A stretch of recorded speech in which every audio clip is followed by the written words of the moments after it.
God said to Solomon, ask me for whatever you want. And this is Solomon's response in verse 9. Solomon says, here's what I want.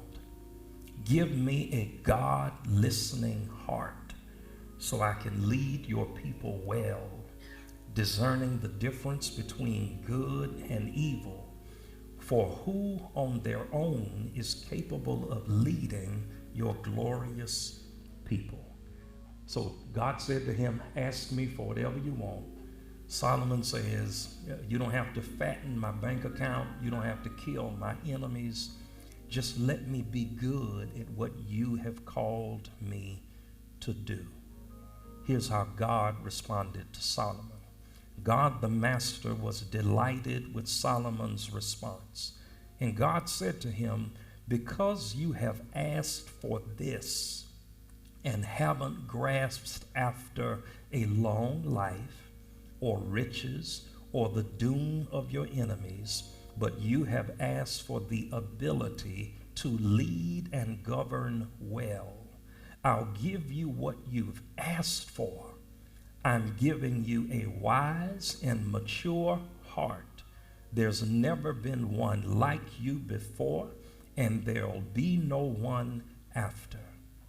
As a bonus, you have 13 in your Bible.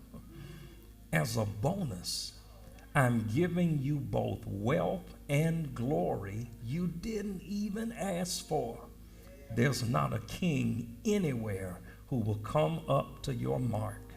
And if you stay on course, keeping your eye on the life map and the God signs as your father David did, I'll also give you a long life.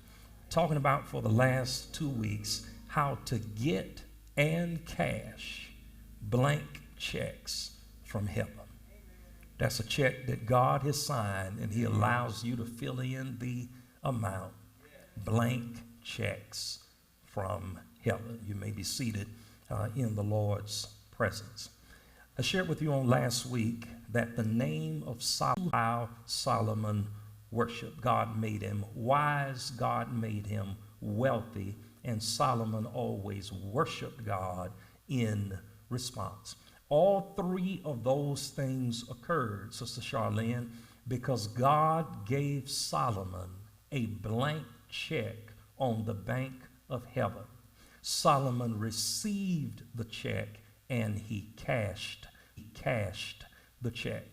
Prestigious of the local shrines to worship, he sacrificed 1,000 whole burnt offerings on that altar. We saw 4 things last week to help us understand what it means to fall in love with the Savior. First thing we saw is that Solomon loved God. Then we saw that Solomon lived for God. Solomon worshiped God. And then Solomon gave to God. All of these things occurred before God gave Solomon a blank check from heaven. And maybe you wondering, you've been checking your spiritual mailbox, wondering where your check is. Could it be that the reason the eagle has not flown is because you have yet to fall in love with God? Solomon fell in love with God, and we know it according to verse 3 through verse 4 that he loved God, he lived for God, he worshiped God, and then he gave to God. Here is the second commandment given in the text. If you're going to receive a blank check from heaven, number 1, you've got to fall in love with God. But number 2, you've got to fall out of love with self. Now, I did not say you got to fall out of love with yourself. You ought to love you, because it's going to be hard to convince somebody else to do it and you haven't learned how to do it yourself. If you love yourself enough, it doesn't matter who don't love you. You ain't got to like me because I like myself. You ain't got to love me because I love, that's a song, whether y'all know it or not. You ain't got to like Okay, I ain't gonna sing. Y'all ain't ready. Y'all ain't ready. But you ain't gotta like me because I like me. You don't have to love me because I love me. I'm not telling you to fall out of love with yourself. I am telling you to fall out of love with self. That is selfish desires, selfish ambitions, self-centered thinking. You find it in verse 5 through verse 9. What I love, Sister Mary, about verse 5 through verse 9 is that it all occurs in a dream, Sister Des, but there is a dialogue in the dream. When was the last time you had a dream and you had a whole conversation in the dream? But normally when we dream, we'll wake up, we'll say, I heard God say this, I heard God. In Solomon's dream, he carries on a dialogue with God, a conversation in the dream. They are talking back and forth with each other in the dream. Watch how it begins in verse 9. This is after he has loved God, lived for God, worshiped God, and gave to God. Here's verse 5. That night, there in Gibeon, God appeared to Solomon in a dream. God said, what can I give you? Just ask. Solomon said, here's the second part of the dialogue. Solomon said, you were extravagantly generous in love with David, my father, and he lived faithfully in your presence. His relationships were just and his heart right. And you have persisted in this great and generous love by giving him, and this very day, a son to sit on his throne. And now here I am. God, my God, you have made me your servant, ruler of the kingdom in place of David, my father. I'm too young for this.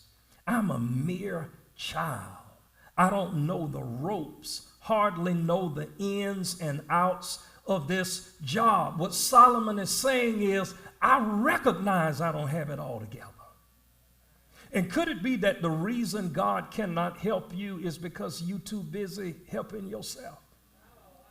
You're too busy trying to run things. You're too busy trying to make everything make sense, force everything to fit in the little box that you have created for yourself and that you have created for God. And God is trying to tell you to get yourself out the way and recognize that life is bigger than you. Life does not have to surround you. Life will move on over you.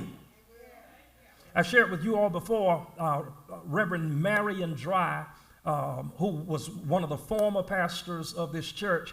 He and I were standing right outside of these doors after a homegoing celebration. We were talking about the importance of pastors taking rest and vacation. Somebody ought to type in the chat, go on vacation, go on vacation.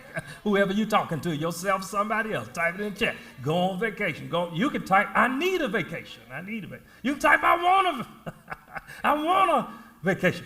But Dr. Driver was talking about the importance of pastors taking rest and going on vacation. And he said something I don't believe I'll ever forget, Brother Jeff. He said, Pastor, have you thought about the fact that if you dropped dead, somebody would be preaching in your pulpit the next Sunday morning? My first thought was, the devil is a lie. I said, you don't know how much this church loved me. Then I thought about that thing. Y'all would mourn, but somebody else would be up here. Whatever day I leave, somebody gonna stand up here and open the sacred scriptures and communicate the word. That means even though we ought to be thankful that God uses us, he doesn't have to. He can work around you. He can work over you. He can work beyond you. And I want to recommend that you get self far enough out of the way that God doesn't have to move you first to show you who you are not. Don't let your head get big. Solomon says, I am king. I come from a kingly line. I am the rightful heir to the throne, but I don't know what I'm doing. Solomon says, I'm just a child. Some scholars believe that Solomon could not have been more than 15 years old at the most in his very early 20s. We find in verse 1 that he has recently taken a wife based on his new kingly role. It was a strategic position for him. But when it came to the job of leading God's people, he recognized his own inadequacies. Watch verse 8 and verse 9. He said, here I am set down in the midst of the people you've chosen, a great people, far too many ever to count. Here's what I want, God. Give me a God-listening heart so I can lead your people well, discerning the difference between good and evil, for who on their own is capable of leading your glorious people? Solomon was saying, it ain't about me. Lord, it's all about you. You know what that will add to you, Sister Durant? That will add to you, that is the reality that as long as God is satisfied, it really doesn't matter who's dissatisfied. And some of us have become so addicted to being people pleasers until we are not God pleasers. Solomon's position was, Lord, help me to fall in love with you, but to fall out of love with self and selfishness. 3 commandments in the text. Here's the first one. If you're going to receive and cash a blank check from heaven, fall in love with God, fall out of love with self, but then finally, never forget that a faith that cannot be tested is a faith that cannot be trusted. Never forget that a faith that cannot be tested is a faith that cannot be trusted. Watch verse 10 through verse 14. We saw it earlier. We saw what God did in response to Solomon's request. God said to him, ask me for whatever you want. Solomon says, you were good to my daddy. Now you're good to me. Give me a wise and an understanding heart to lead your people. Here's verse 10 through verse 14. God the Master was delighted in Solomon's response. God said to him, because you have asked for this and haven't grasped after a long life or riches or the doom of your enemies, but you have asked for the ability to lead and govern well. Don't miss this. Don't miss this. God did not tell Solomon in verse 11 that these things were wrong. He just said, you didn't ask for them. Okay, let's go over it again. Verse 11, God said to him, because you have asked for this thing, a wise and an understanding heart, you didn't ask for long life. What he's saying is long life is not bad. You just didn't ask for it because your priorities happen to be in the right place. You didn't ask for long life. You didn't ask for riches. Doesn't mean that riches are bad. You just didn't ask for it. You didn't ask for the doom of your enemies. That's what I'm trying to get to.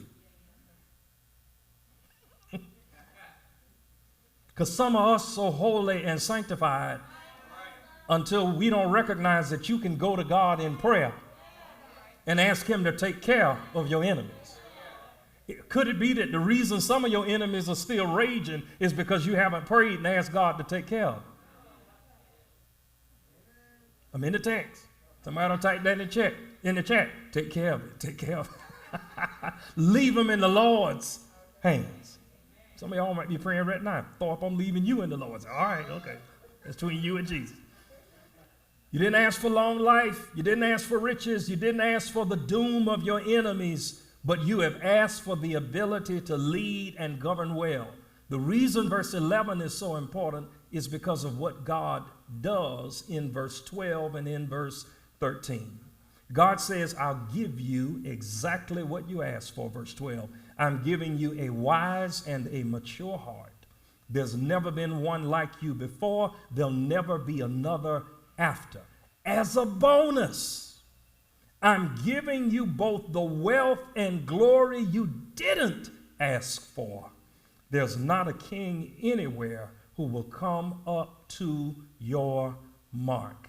And if you stay on course, keeping your eye on the life map and the God signs as your father David did, I'll also give you a long life.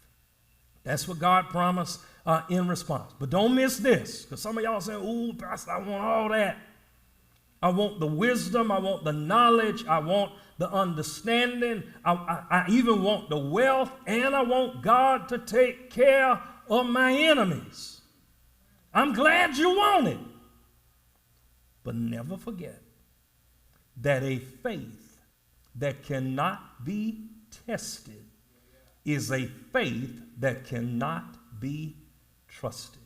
Here's verse 15. Solomon woke up. Maybe that's what's wrong with a whole lot of us. We still sleep. And the Lord is really waiting on you to wake up so that he can move you along in the direction that he has in store for you. According to verse 15, Solomon woke up. His response, what a dream.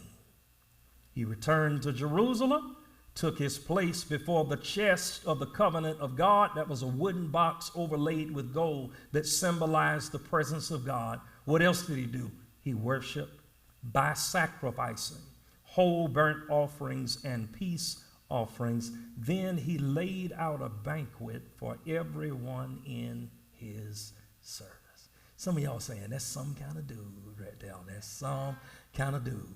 Right there, walking in the blessings of God. Oh, what a glorious day it was in Solomon's life. Walking in the, ain't you glad that God will give you blank checks, promise you all kinds of blessings, all kinds of rewards? Ain't you glad that God is a mighty good God, a present help in the time of trouble?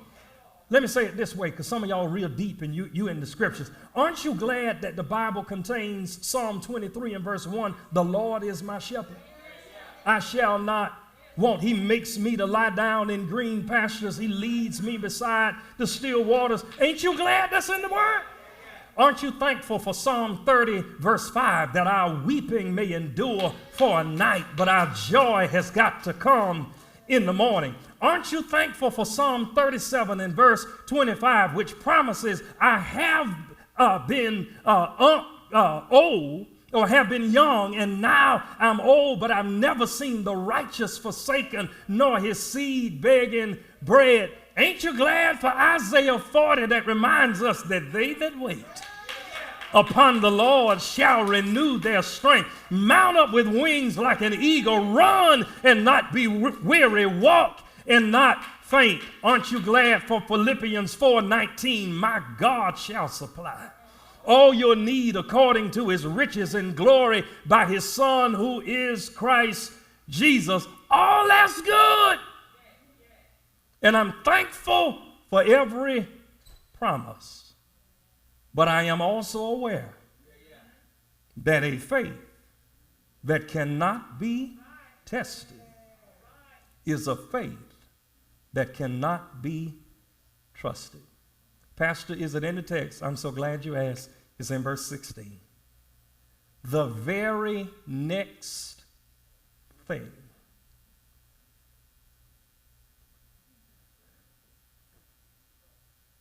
I just want to make sure y'all see that. The very next thing, two seamstresses, two entrepreneurs, two doctors, two lawyers, two librarians, two accountants, two nurses, two administrators. The very next thing, two hookers.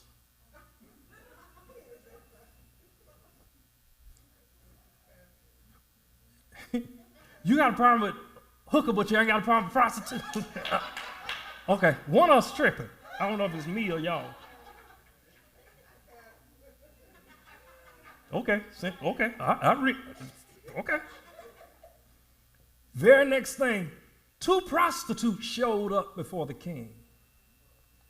The one said, "My master, this woman and I live in the same house." So the one woman who is speaking is the other woman she talking about is also because the text says it was two of them. Verse 17, the one woman said, "My master, this woman and I live in the same house. While we were living together, I had a baby. 3 days after I gave birth, this woman also had a baby. We were alone. There wasn't anyone else in the house except for the two of us. The infant son of this woman died one night when she rolled over on him in her sleep. She got up in the middle of the night and took my son. I was sound asleep, mind you, and put him at her breast and put her dead son at my breast. When I got up in the morning to nurse my son, here was this dead baby. But when I looked at him in the morning light, I saw immediately that he wasn't my baby." The other woman speaks up. "Not so," said the other woman. "The living one is mine, the dead one is yours." The woman countered, "No, your son is the dead one. My son is the living one." They went back and forth this way in front of the king. Here is God revealing to Solomon that what he asked for, he actually received. Solomon asked for supernatural wisdom to tell between the difference of good and evil. Watch verse 24. After a moment, the king said, "Bring me a sword." They brought the sword to the king. Then he said, "Cut the living baby in two. Give half to one and half to the other." The real mother of the living baby was overcome with emotion for her son and said, "Oh no, master, give her the whole baby alive. Don't kill him." But the other one said, "If I can't have him, you can't have him. Cut away." The king gave his decision. Give the living baby to the first woman. Nobody's going to kill this baby. She is the real mother. Watch verse 28. The word got around. Everyone in Israel heard of the king's judgment. They were all in awe of the king, realizing that it was God's wisdom that enabled him to judge truly. Let me break this into 3 pieces that you can take with you on your way to wherever you're going. Because some of y'all left some oxtails in the crock pot. And I want to make sure you get home before your oxtails burn. Let me break this into 3 pieces. Let me say 3 things about Solomon, and hopefully these 3 things will be true of you once you learn how to love God, live for God, worship God, give to God. That means you've fallen in love with him. Once you learn how to fall out of love with yourself, God is going to test whatever he gives you. So I want to make 3 observations about how Solomon responded to the test, so that hopefully these 3 things will be true of you. Here is the first one. He took the test. He took the test. Let me go ahead and give you the second one, because it don't take you that long to write took. All y'all had to do was. Okay. Yeah. He took the test. All right, let me give you the second one. He prepared for the test. He prepared for the test. Okay. Yep. All right. He prepared. Yep. Y'all still trying to figure out a spell prepare? The folks at home, they typing it down. Prepared. He prepared for the test. Here's the last one. He passed the test. He passed the test. Number 1 was what? He took the test. Number 2, he prepared for the test. Then number 3, he passed the test. Let's look at number 1. Go back to verse 16. This bothered me. Deacon Reggie, this bothered me.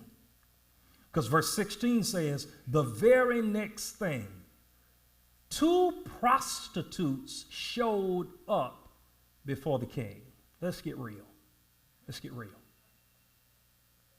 In any Alachua County courtroom, the moment 2 prostitutes show up before a judge complaining about something that happened as a result of their prostitution, the judge would not even have heard the case.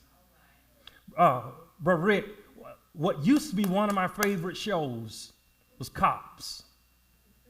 Bad boy. Okay, y'all ain't ready. What you going? Okay, what you going? Never understood the words. But Cops used to be one of my favorite TV shows. I was watching Cops one day.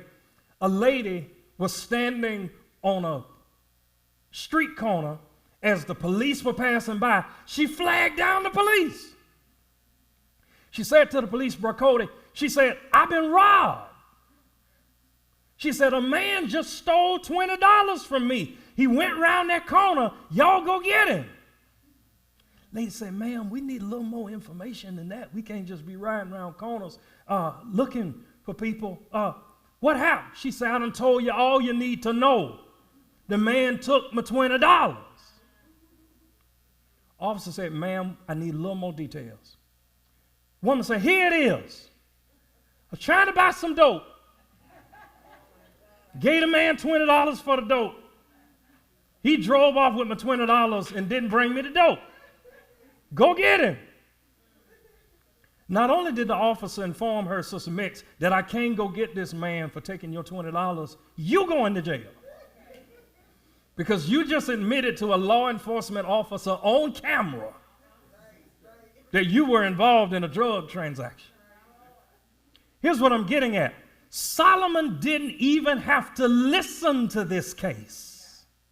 Solomon, in his position of king of Israel, did not even have to tolerate 2 women that society considered to be of ill repute going back and forth in front of the king, complaining about the life of a baby who was 2 babies who were more than likely conceived as a result of prostitution. Here's what this proves about Solomon.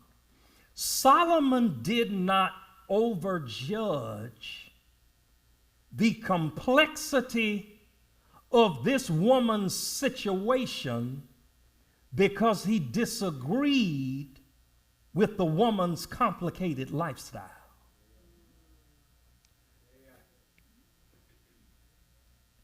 And some of us are so self-righteous until when people sin differently from the way that we do. Y'all didn't come to have church. Sin is sin, don't care who it's in. Some of us are so judgmental of other people's sin because it is different from our sin until we don't even give them the time of day. Because a whole lot of folks, maybe even some of us, would have said, the nerve of you coming before the king of Israel to fight about children who were conceived as a result of sinful behavior.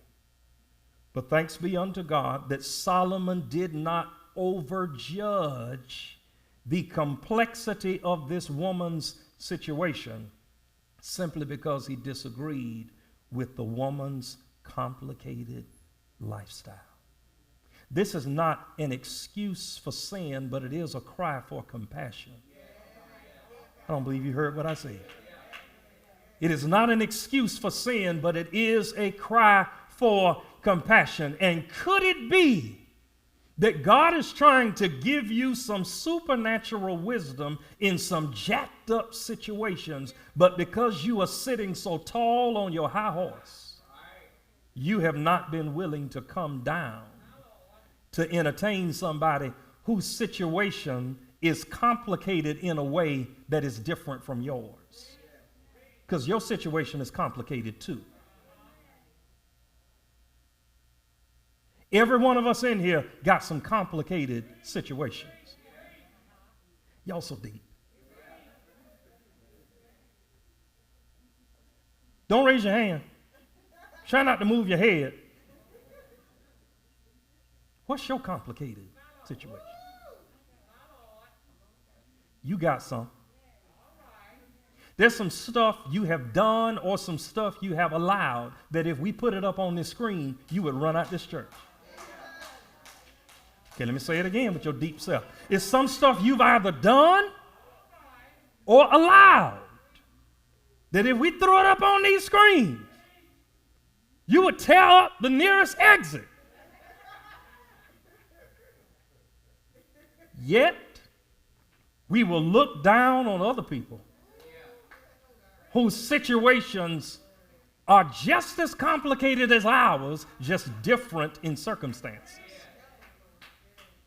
And God sent me by here to tell you, take the test. Come down off your high horse. Be willing to deal with people whose situation is different from yours. Because you can't pass a test that you're not even willing to take. He took the test, but then he prepared for the test. We see it in verse 6 through verse 10. The way that Solomon prepared for the test was by asking God to give him supernatural wisdom. Always remember this: knowledge is situational, but wisdom is transferable. That's good. That's awesome. Knowledge is situational. Your knowledge only supplies or applies to what areas you are knowledgeable in. If you know how to work on cars and your car breaks down, you good. That's knowledge. But if you don't know anything about computers, just because you have a knowledge about carburetors doesn't mean that you know anything about hard drives. Because knowledge is situational, but wisdom is transferable. God can give you wisdom in any situation you find yourself in. But you might not know how to work on a car, but you know who to call. God will give you the wisdom to know when you're being lied to, when somebody's giving you bad information. People can't talk you into a hole when you got supernatural wisdom. I love the fact that before the text records Solomon's response to these women, the Message Bible says it was after a moment. But sometimes you got to learn how to take a moment. See, when you're not wrapped up in yourself, you can pause before you respond to people. But when you're so busy trying to prove how much sense you got, you feel a sense of obligation to respond to everything that people bring your way. Sometimes you got to learn how to take a minute. He took the test, 6 through 10. He prepared for the test. But then we see in 27 through 28, that he pass the test. The king's woman, nobody's going to kill this baby. She is the real mother. The word got around. Everyone in Israel heard of the king's judgment. They were all in awe of the king, realizing that it was God's wisdom that enabled him to judge truly. And herein lies the problem with receiving blank checks from heaven. Some of us want a Solomon-sized blessing without a Solomon-sized bloodshed. We want a Solomon-sized blessing without a Solomon-sized bloodshed. Solomon says, all of your problems will not be easy to solve. Bring me a sword. Cut the living